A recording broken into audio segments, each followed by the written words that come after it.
Okay, welcome, US Virgin Islands Chess. How's everybody doing? It's your host, Colin Hum again, your host, your operator. Guys, I just want to say we've had such a great, we're on a roll with all these virtual analysis, all these videos. If you guys are going to the channel, visiting this YouTube channel, and really learning, and I know some of the videos are so long, and I know sometimes it takes so much attention just to focus on how to play chess. Um, it can be very um, frustrating at times, right?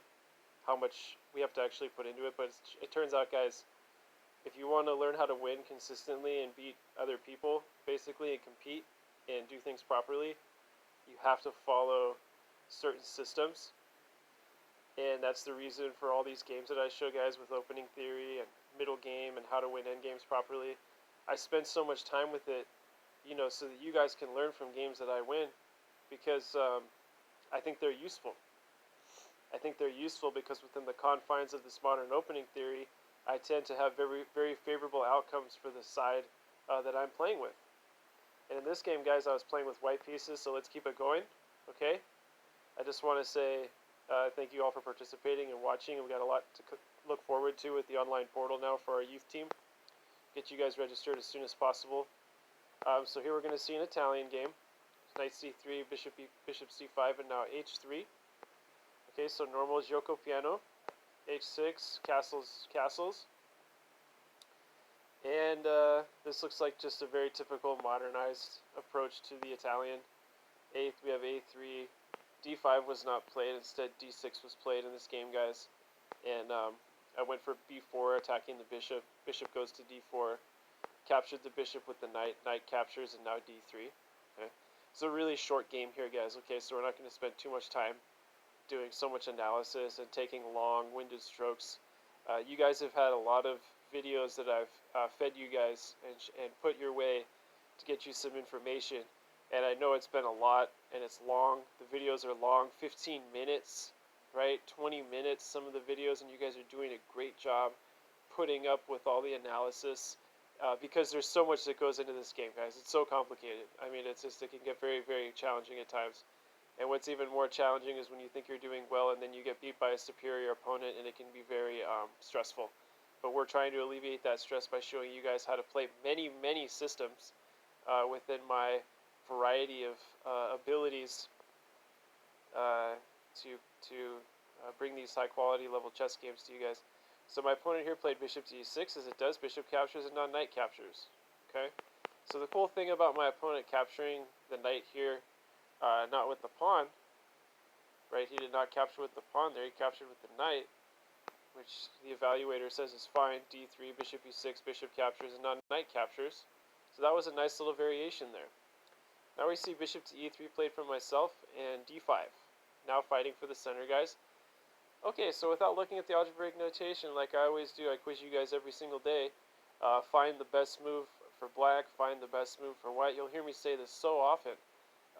But as an instructor, guys, and to properly, show the best advantages, I have to talk like that. So it's all part of the job here, guys, right? So okay, so d5. It would be like something like knight captures on d5. Right, we would see knight captures on d5, and if you capture with a pawn, black is winning a pawn, or winning back the pawn, and still g4 is a threat here, or h5, queen h5 or g4 is good there. Okay, guys, so here's what we saw in the game. Bishop captures, knight captures, bishop e3, d5, and now knight captures, right? This is what we saw. This happened in the game.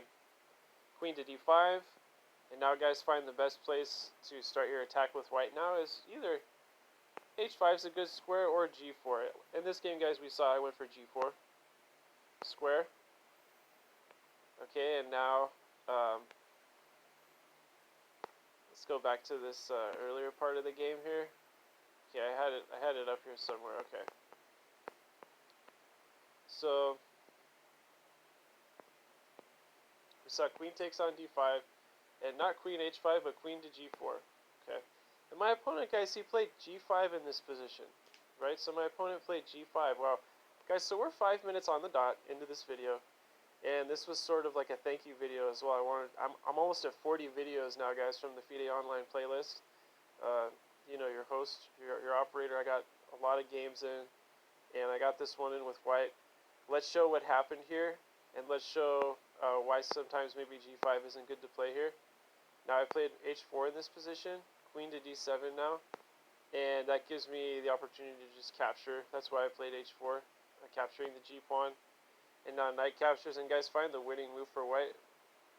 Well, if you guys stop to find this, queen takes queen, and that's the end of the game. What was better for black here? How could black have continued in this game? Well, obviously not queen to d7. Guys, in this position, find a better move for black than queen to d7. Find a better move that gives... Okay, well, don't think about something like f5 here. Okay, f5 is actually going to get you in a lot of trouble. It's best to just play f6. f6 is the best move in the position. Because now if you capture and the pawn recaptures, well then white's attack is kind of halted right now. You can go up to somewhere like queen h5 now, threatening the g6 square. But we didn't see any of that in the game. We just saw my opponent after queen to g4. He played the move g5. And h4 was the best move in the position. And as we mentioned, f6 was the best response. There were probably a couple other moves in the position. Maybe like rook from a to e8 or something like that. And I think the chess game can continue. The d-pawn here is weak for white. So, yeah, it'd be interesting to find out what a good continuation for white would be. But instead, guys, we just saw queen to d7, h captures g5, knight captures g5, and queen hangs. So guys, we're almost 40 videos now from my own personal FIDE games, and it has been an absolute pleasure doing these videos so far for the 2020 winter season. And I hope you guys are in love with chess as much as I am, because the more you love the game and the more time you spend with it, like we said, the better your outcomes in your games will be, guys. The more successful chess players you guys are going to be, okay? So anyway, much more to come on the other side. Take care, everyone, and see you later. We will have much more material to come in the future, and bye-bye for now.